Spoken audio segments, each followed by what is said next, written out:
BNP রাজাকার নির্ভর একটি দল এবং এই জিয়া পরিবারে যদি শিবিরকে সদস্য করা হয় তাহলে সেটি হবে মুক্তিযোদ্ধা এবং মুক্তিযুদ্ধের উপর ভয়ঙ্কর ন্যাক্কারজনক এবং দুঃখজনক ঘটনা কোড আনকোড।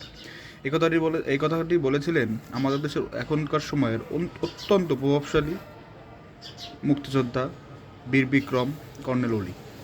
দেখুন, কর্নেল অলি বর্তমান বাংলাদেশের সময়ে যে কজন মুক্তিযোদ্ধা বেঁচে আছেন খেতাবপ্রাপ্ত তারকা মুক্তিযোদ্ধা আমরা যা বুঝি তার মধ্যে অন্যতম এবং আমার মধ্যে সবচেয়ে প্রভাবশালী।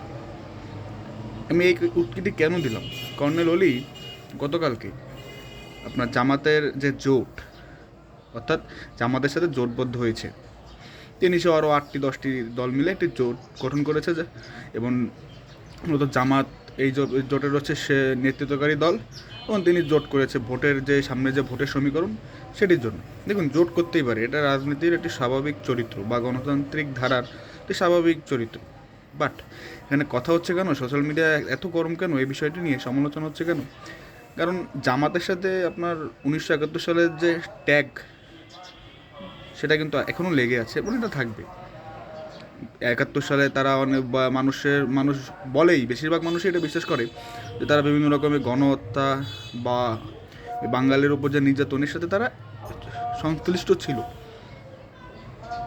এখন সেই জামাতের দলেই যোগ দিয়েছে বাংলাদেশের মুক্তিযোদ্ধা অর্থাৎ রণাঙ্গনের এক সৈনিক যিনি হচ্ছেন বীর বিক্রম।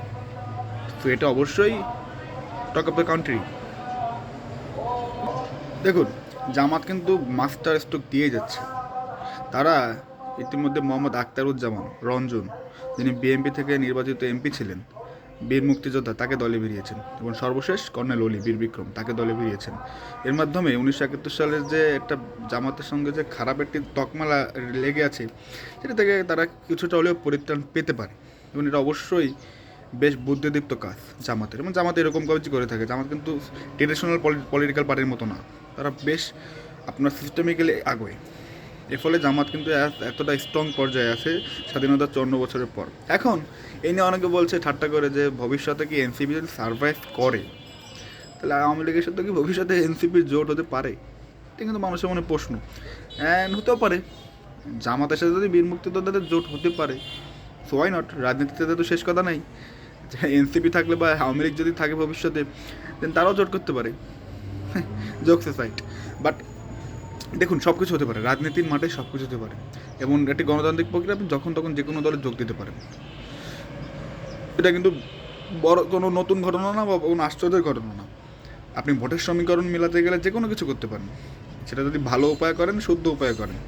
যে কর্নেল অলি আপনারা জামাতে যোগ দিয়েছেন, ফেয়ার এনাফ, আপনি পারেন যোগ দিতে। কিন্তু সমালোচনার একটা কারণ হচ্ছে যে তিনি ওই জামাতের বিরুদ্ধে একসময় কথা বলতেন, রাজাকারকে বিরুদ্ধে কথা বলতেন।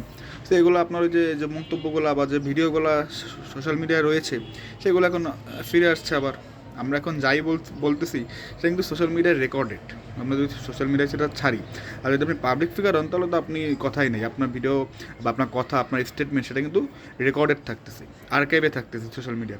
তো আপনি যখনই সেই কথার বিরুদ্ধে মানে মত পাল্টিয়ে দিচ্ছেন সেটা কিন্তু অটোমেটিক্যালি সোশ্যাল মিডিয়ায় চলে আসতেছে, কেউ না কেউ ছাড়তেছে বা কেউ না কেউ শেয়ার করতেছে। সো খুব ইন্টারেস্টিং বর্তমানে আমাদের যে দুনিয়া, কখন কী বলতেছে নিজে ভুলে গেলেও সোশ্যাল মিডিয়া আপনাকে মনে করে দেবে। তো জামাত নতুন যে দল করেছে সে দলে আপনার কর্নেল অলি যোগ দিয়েছেন, দেখা যাক কী হয়, দেখা যাক সমীকরণ কী দাঁড়ায়। Let's hope for the best.